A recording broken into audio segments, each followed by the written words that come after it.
Hey, I'm Lance Lahnert. Welcome today. I'm a longtime sports guy here in Amarillo, actually 38 years as a sports editor and a writer there. And I'm glad you guys are going to join us today.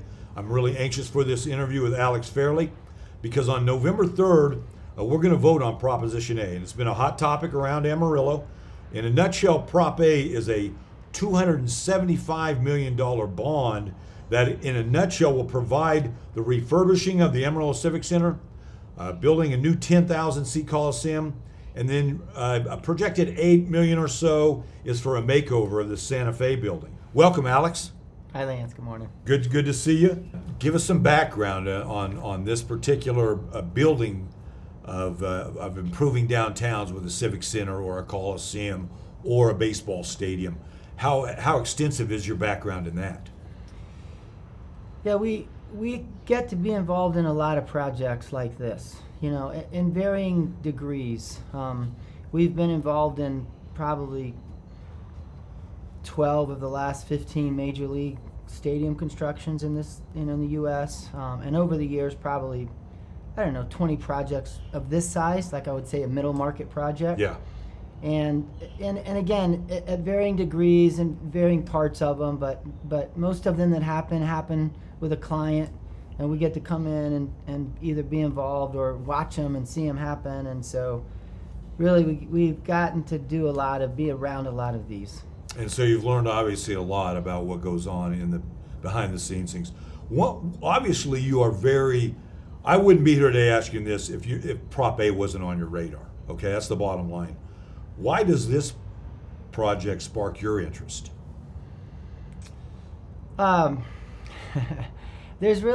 probably would have to say there's two reasons. I haven't been focused in on it at all. I've been vaguely aware that it's out there. After the congressional runoff, right? Somebody called me and asked me what I thought about it, and that ended up with a meeting with the mayor and the city manager and a few other people. But really probably two reasons. And the first reason is it includes a big tax increase. And I think most people who are aware of the project know it's a big project and they've seen the renderings and they look amazing. But I don't talk to many people who know that this is a 39% tax increase. Wow. And I'm a taxpayer. Yeah, that's a hefty. And 39%, I think, will be the biggest tax increase in the history of Amarillo. And that gets my interest. Well, and the second half of it is just, if we're going to spend that much money, then like the project, like how does it look? Is it going to work? Is it going to play out like they want? And so I would put my interest into those two buckets. I'm not sure 39% is what you read when you go look on the websites that you get the knowledge of this. And I'm not saying everything on social media obviously is accurate, but can you take us back? I think it's an $8 or $12 increase. $100,000 home, I read, is $130 tax increase per year.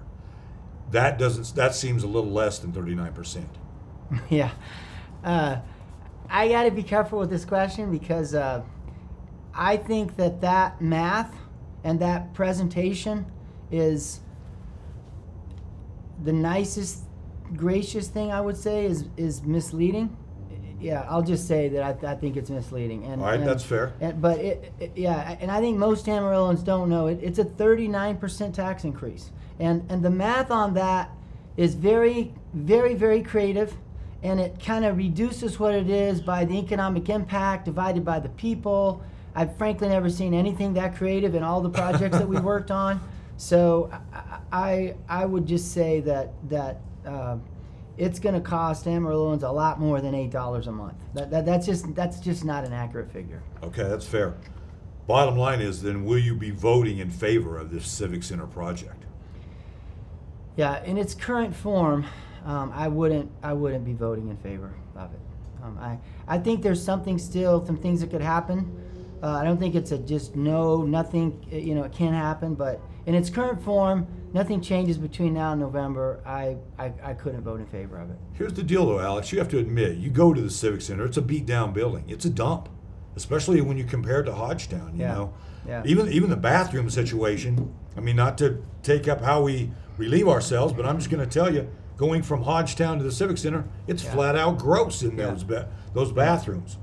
But we need something down there, man. We need growth in this Yeah. city. We need something to spark interest Yeah. down there. I agree. Don't you think we need an updated building? I couldn't agree more. And I like this question because it gives me the chance to say there's a lot of things I agree on. Okay. We got to do something downtown. It's I don't know if I'd call it a dump, but it's old I and call worn it a out. dump. And, That's my word. Sorry. And we need to do something, and something will cost a lot of money, and a lot of money means we probably are going to have to raise some taxes. Like, I wouldn't spend any time arguing those points. My focus is, if we're going to do that, then how do we do it right, and how do we do it responsibly, and how do we do it in a way that's in line with the times that we're in? Okay, so here's the question, Alex. You know, everybody can complain about something. It's like if they want a new quarterback in the NFL, well, who's going to replace that guy? That's the question.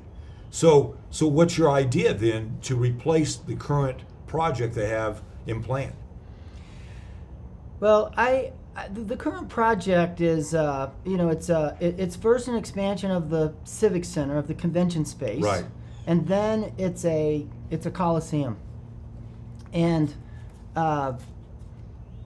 I would be in favor of doing both of those things. I probably wouldn't do them in that order, because I think Amarilloans will enjoy the Coliseum. They'll enjoy that part. Like the people who are paying for it, I think we probably ought to give them what they could use first. That's not that big a deal. But the current plan, and it's in this economic impact study that I've spent a lot of time in. I think the current plan ultimately is flawed. I don't think it's going to work out like everyone kind of is proposing that it will work out. And I think there's several serious flaws. I don't think it's financially going to work the way that people hope it will. And I don't think I think the plan could be far more efficient. I think we could build a better plan than the one we have for $75 to $100 million less dollars. And when we're talking about taxpayers' money, like if we can find $75 million way to do it better, and I'm not talking about building less of a building or a little less quality building. I'm talking about building a building that people would walk in and say, "Oh my heavens, I can't believe we have this in Amarillo." But we can literally build a better building that will be more used and have more Amarilloans in it, and do better for everybody. I think for $75 to $100 million less. So it's easy to agree we should do something, but what we're doing, and because if you can build a building for $75 million less, then you don't need a 40% tax increase. Right. You might need a 25% tax increase, or there's another thought that we could do something that's even less than that. And so, it's not that I disagree we should be doing something. I just don't think that what we're doing is the best way to go about it. So, Alex, we agree that something needs to be done downtown with the Civic Center and all that to promote growth in Amarillo. What are your primary concerns with the project? Lance, there's several good parts of the project, and I think before I answered what my concerns were, I'd probably rather talk a little more optimistically about a different way to look at it. But before I talked about that, I think what I would say is a lot of fantastic work has been done. And as I talk about maybe a different set of thoughts about how we do it, I just want to acknowledge, like, this project's been underway with groups of people in Amarillo for 18 months. Super people. People who really want what's best for Amarillo. I don't have any question about anyone's motives about any of that. And I think we should be appreciative that so many people have been willing to put so much time into it. But basically, the way it's done, I feel like, honestly, the way it's being planned and built it's a little bit of a build it and they will come project. So my first issue with the current plan is we're building a beautiful Coliseum, a 10,000 seat Coliseum, and it doesn't have an anchor tenant. Like, no city in America builds a Coliseum with no anchor tenant. It would be like building a house and saying, we're not going to plan to put a permanent family in it. We're going to just kind of have some events in it here and there. Like everyone would say, you would never do that. Building a Coliseum without an anchor tenant, it's the very same thing. And so what you do first is you figure out you need an anchor tenant to make a building come to life, to make it have traffic, to know that there's 40 or 50 or 60 dates that something's going on in that building that people like and will come to. And then when you figure that out, you build the building around that tenant. We're going and building a building that we hope a tenant may come to someday. The problem is we're building a building that, because the way it's been designed and the size of it, it will never have an anchor tenant. And I know most people don't understand like the science and the business of sport and buildings, but what is planned will guarantee we can never have an anchor tenant. And when you don't have an anchor tenant in a building, it will never work financially. So that's kind of like the very core thing. Like when we built Hodgetown, we started out with a baseball team. Yeah. Like we voted that we would build a baseball stadium, and then we went and got a baseball team and an owner, and those things have to happen. And then we built that stadium around that team and how that owner wanted to run things. And there's a lot of reasons why Hodgetown works so well, but one of them is we built the right building around the product. And this plan has the product, has the building first, and we don't know what the product is going to be. And in fact, the way we're building the building ensures we will never have a permanent product in that building. And so if I'm going to spend 40% on taxes, like I'm happy to raise my taxes to do something amazing downtown. But if I'm going to raise taxes 40%, and I think most Amarillans say if we're going to raise tax 40 or 30 or 20, like we should build something that we're sure is going to work. And so I could talk a lot more about different aspects that I would do different, but it's essentially, listen, build it and they will come. It's not real. That was a movie. And that's what we're planning here. And if you weren't asking me for tax money, Yeah. I would say, okay, but if you're coming to Amarillo as a city council and saying, let us raise your taxes more than they've ever been raised in the history of our city, we got to get that building right. When you speak of anchor tenant, though, Alex, you got to let me in on this. What are the options? You know what I mean? This is kind of a new one on me. I can see the anchor tenant in many of the buildings. L.A. Raiders. Las Vegas Raiders now, yeah. Things like that. That's why they build these billion-dollar facilities. What's an anchor tenant possibility for Amarillo? Well, when you're talking about a Coliseum, an indoor building, you're talking about a winter sport. So it's narrowed down to two simple things. You're either putting hockey in it or you're putting basketball in it. And I don't think basketball works in this country. There's one option. It doesn't kind of work anywhere, minor league development basketball. So I think we're talking about hockey. Now, I think we're talking about a level of hockey, if we did this right, that Amarillo's never seen before. I think we could be talking about an NHL AA affiliate. Just like we have an MLB AA affiliate, it would be across the street. So I think I think it's doable. I think it's 100% doable. But I think we should go figure that out first, and then you plan the building around that product, and you take care of your other clients. Like the WRCA they're a very big important client, and we want to take care of them, and we want to keep them, and we'll accomplish that. And we have other things going on. We have graduate, we have all kinds of things going on in that building. But you start with an anchor, and then you build that building around that. And I'm just going to say that if you do that way, that right, we will build a smaller building in Amarillo. And when we do that, not only will it work better, literally more people will come into a smaller building. It will have more fans in that building than a bigger building. Now, I know people would say, well, how does that work? But that's how you build a building too big and it's empty and people don't come to it. And listen, I just think a bunch of amazing people have worked really hard to work on something, and they've done a lot of amazing work, and we shouldn't throw it out, but they didn't understand these things. And if we could get these things right, I think we could have an amazing project downtown. The people who love to go to concerts, supposedly we're not able to get the concerts we would want without a 10,000 seat arena, if you read all the information on this. That's my question. Are you going to be able to bring in the same substantial concert people? I realize the ceiling of the current facility limits a lot of bands coming in here. So that would obviously be taking place in a new arena. But what about the 10,000 seats? Yeah, so I don't want to spend too much time litigating the exact number of suites, but the answer to your question is, if we built the right size building, not only would we save, I think, $75 million, and by the way, however many dollars we save going in, we save that many dollars again in interest. So if we save $75 million at the beginning, we're really going to save $150 million because we don't have to pay interest on that $75 million. Everyone looks at this, oh, it's a $300 million project. It's really a $600 million project because that's how much money we're going to spend over the 30 years that we pay for it. So we'll save the money if we build, but if we build the right size building, let me ask you a question. I'm gonna answer you, but I want to ask you this question. Do you know how many seats there are in Hodgetown? No, I Yeah, really don't. you're like the longest local sportscaster. Well, I know there's around 5,000. It Yeah, seems so like it could be listen, 5,000 or 6,000. Hodgetown is the second smallest AA building in America. No one walked into Hodgetown and said, wow, this is too small.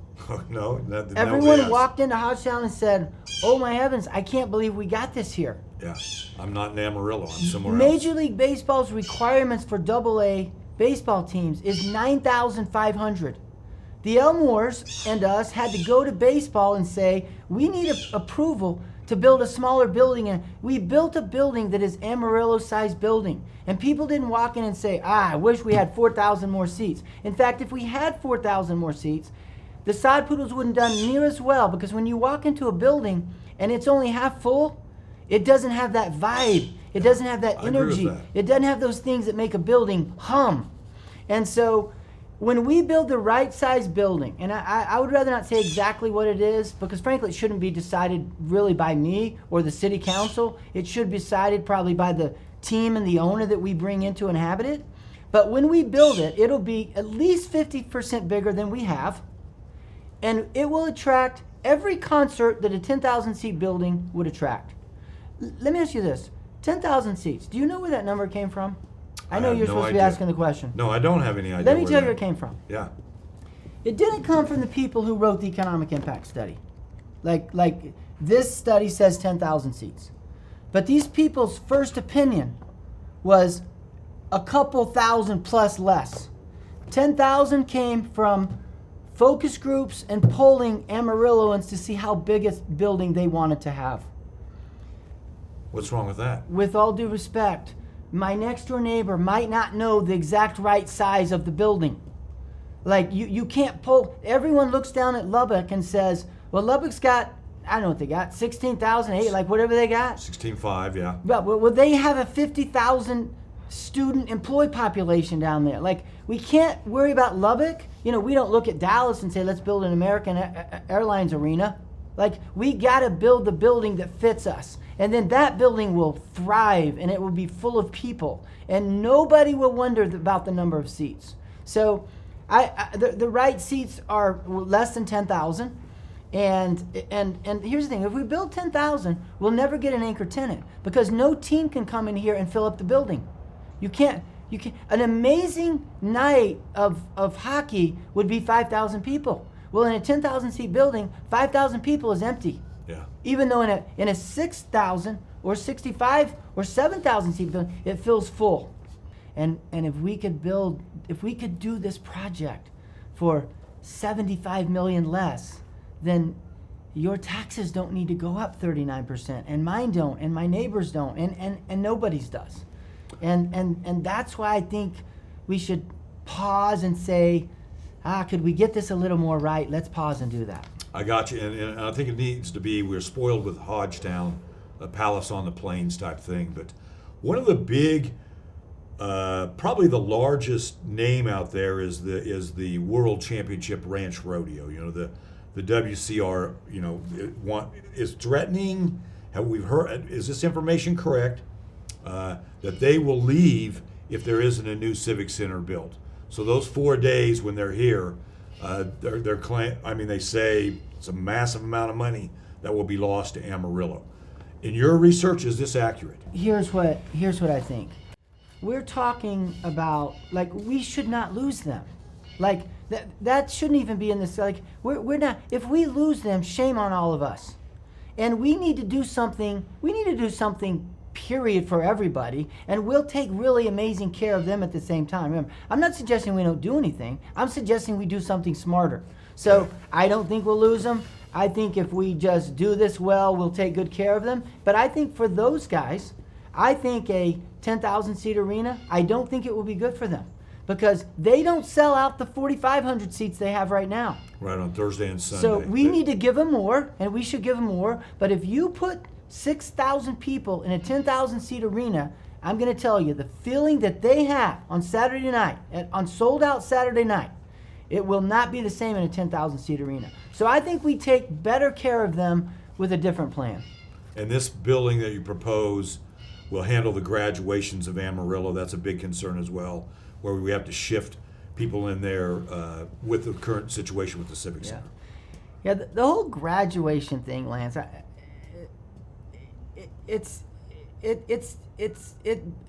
have to keep from chuckling about the graduation plan. That's a big day for families, I man. I know. Listen, I have 5 kids. They all graduate. It's a really big day. Yeah. But speaking of, so here's what I understand is the deal on graduation today. And I'll tell you what I got this was said in a meeting about 2 weeks ago in downtown Amarillo, and the leader of Amarillo Matters said it. And I think it's true, but I'm repeating what they said. I think it's probably right. And what he said was, currently in our Civic Center, because it's not big enough to hold, I think it's Amarillo High's graduation, but it could be anybody's. It doesn't matter which one. I mean, it's all of them. So they give all the kids 10 tickets.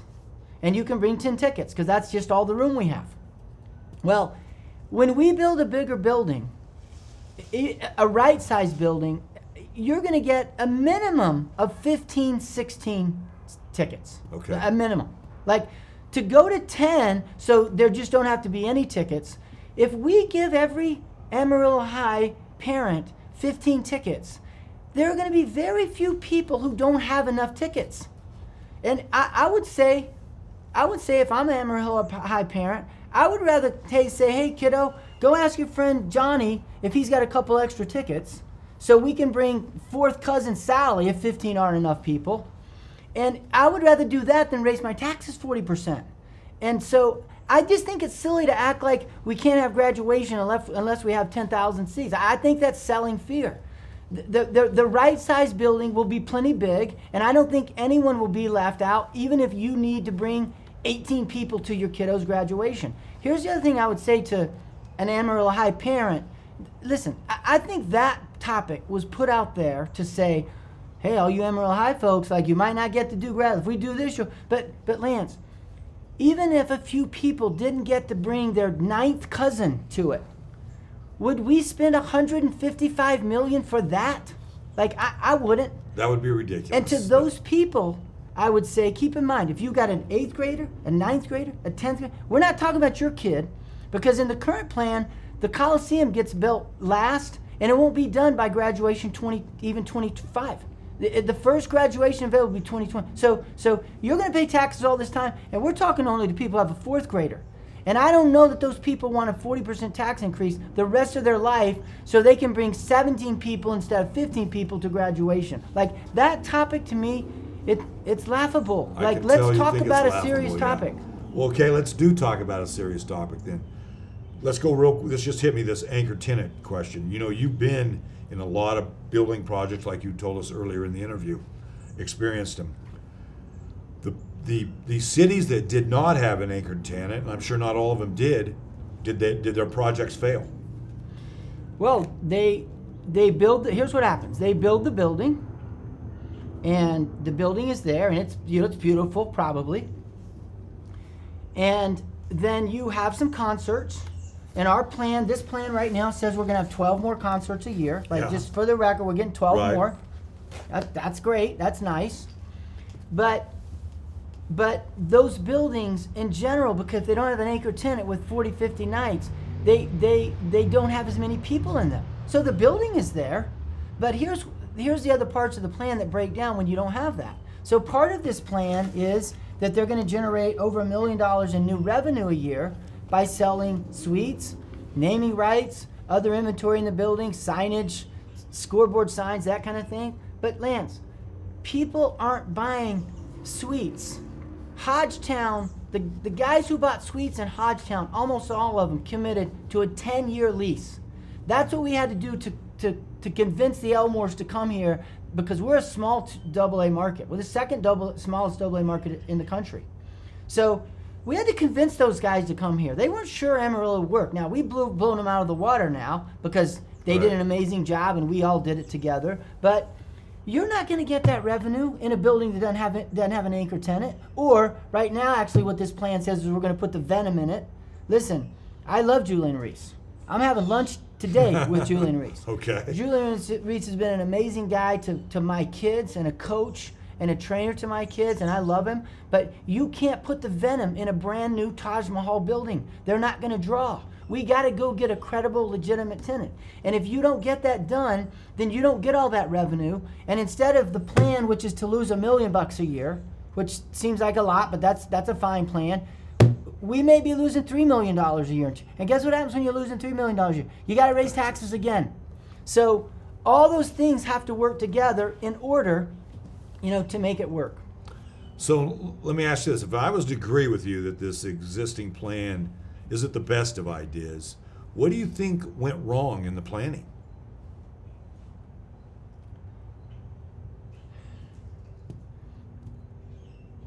I don't love that question. Because What's wrong with it? I gotta say again, I think people did good.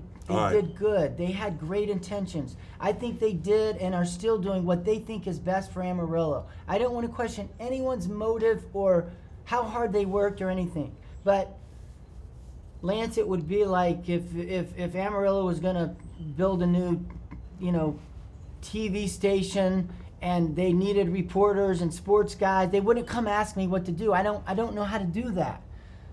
So I just think we had a group of people that don't understand the nuances of all this. I think they went and hired an architect to draw them a rendering, and they thought they wanted a new Civic Center, which I would have agreed with. But I just don't think they know quite the nuances of what they're doing. And I think they were well-intentioned. I think they were all great.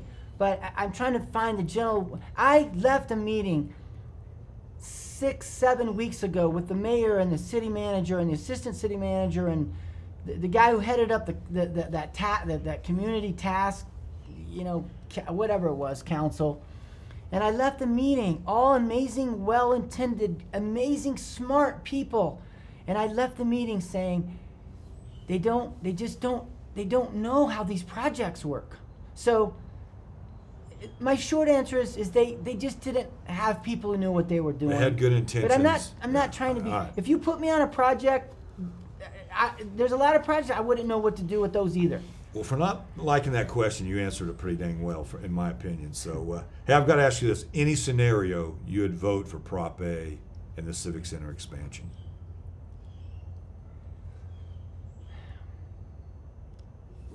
The problem with Prop A now. Like I wouldn't vote for it, and nothing changes. I wouldn't vote for it. And the problem is, it's on there. If and this wouldn't ever happen, but if the city council said, "Wow, well, Alex has a couple good ideas," or we might have make a mistake, so let's change. We can't change anything. That's on there. It's getting voted for. They couldn't change the language. They couldn't change the wording. They couldn't even take it off. We're voting for it. And I wouldn't do that, because I think. Here's what I would have done, Lance. I would have first. They're first doing an expansion of the Coliseum. It's going to take, of the convention space. It's going to take 2 years. Then they're going to start a Coliseum. In the meantime, they'll do the Santa Fe Depot. They'll add a parking garage. Moving the, City Hall, whatever.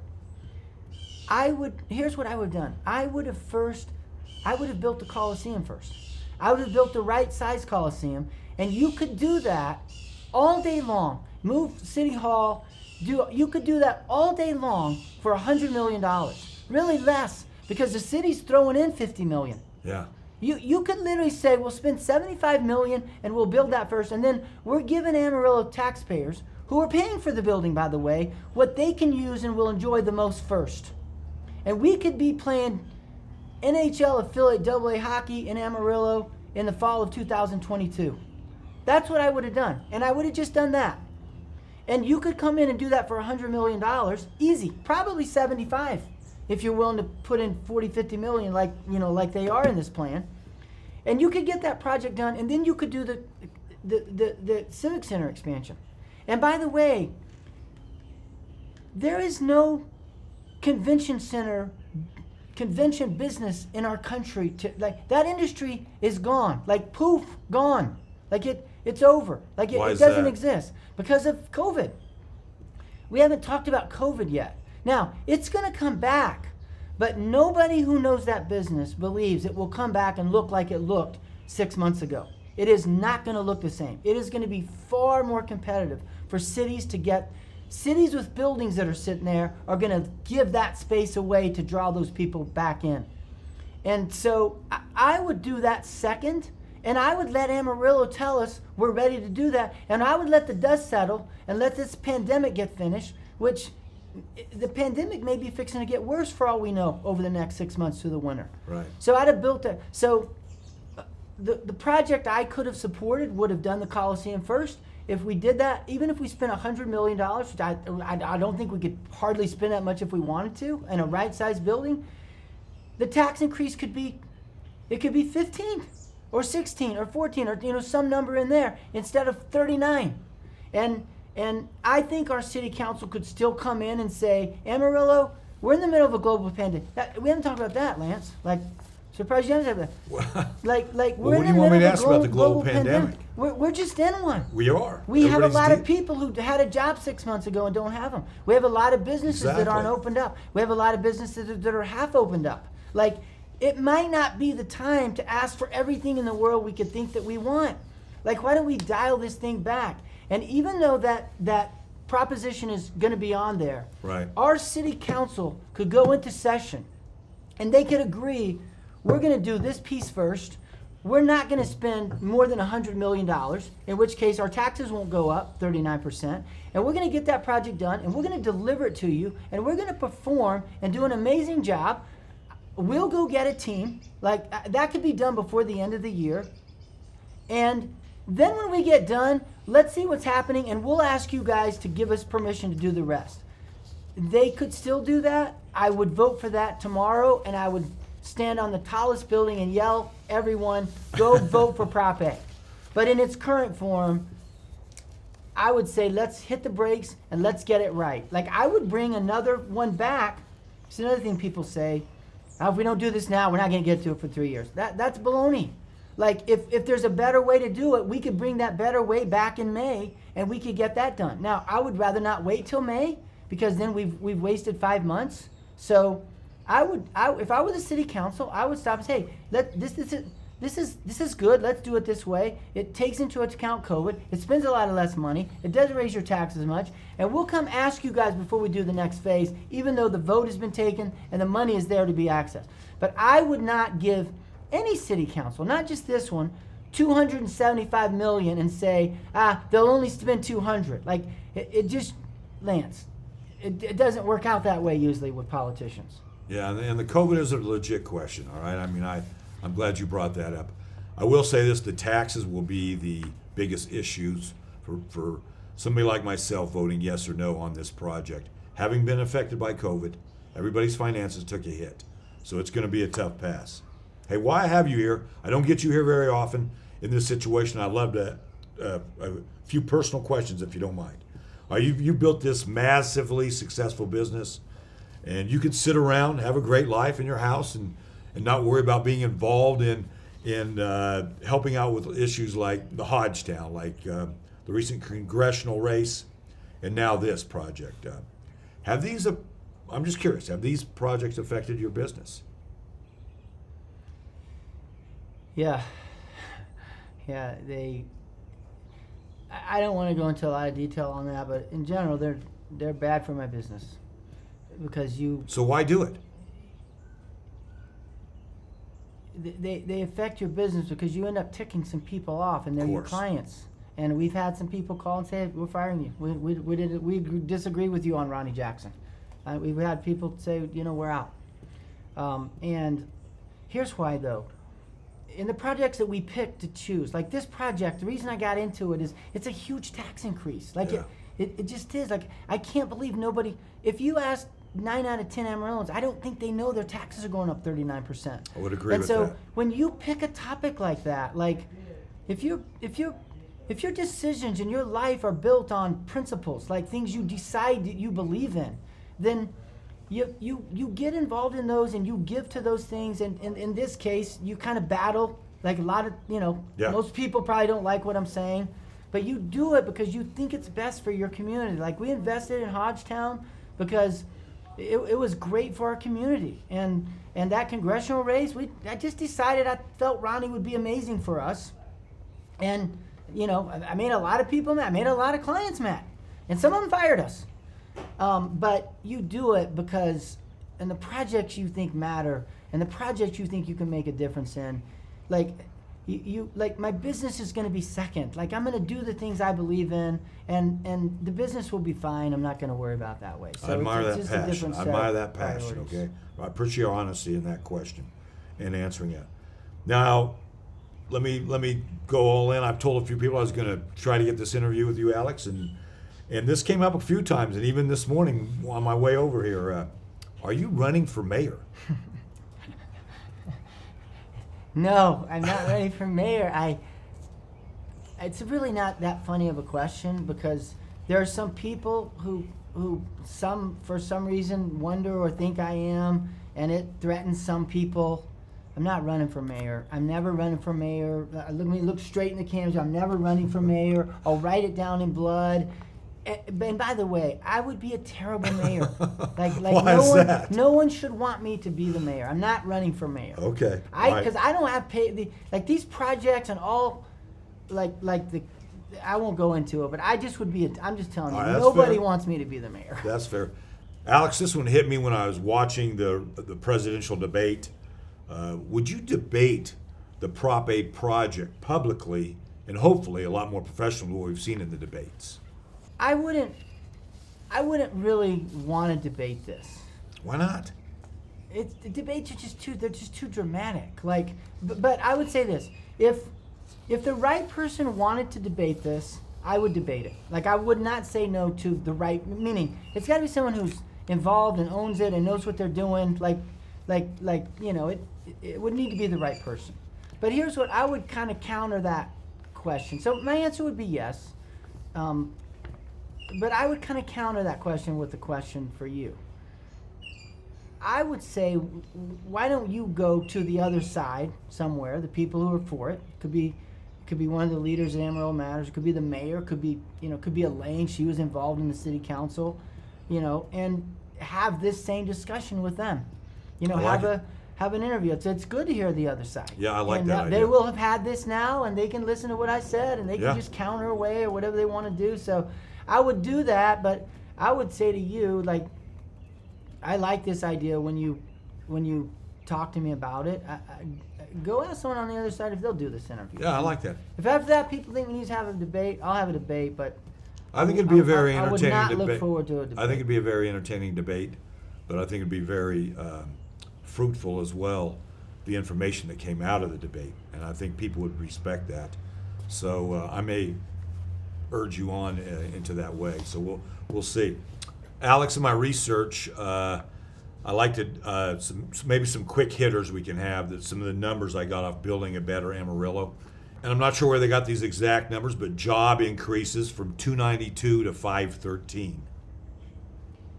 Yeah. It's a couple hundred, you know what I mean? Yeah, that they think. I think that's possible. Really? There'll be some job increases, and that'll be good. Whether it's 292 to 4 or whatever, it'll create jobs. Okay. The economic impact, they say, is going to increase, and this is significant, from 36 million to 64.4 million. Okay, so that number may be, let's say it's true. I couldn't say that's numbers.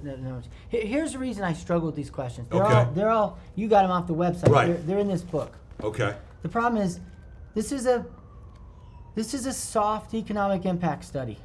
Like, There's tough ones, and then there's soft ones, and this doesn't have the data and the analytics in it to give me confidence that it's exactly right. Okay. And so I think that might be true. The more important thing, though, about that point, though, is in the calculations that are being put out there as to about what this is going to cost you and me.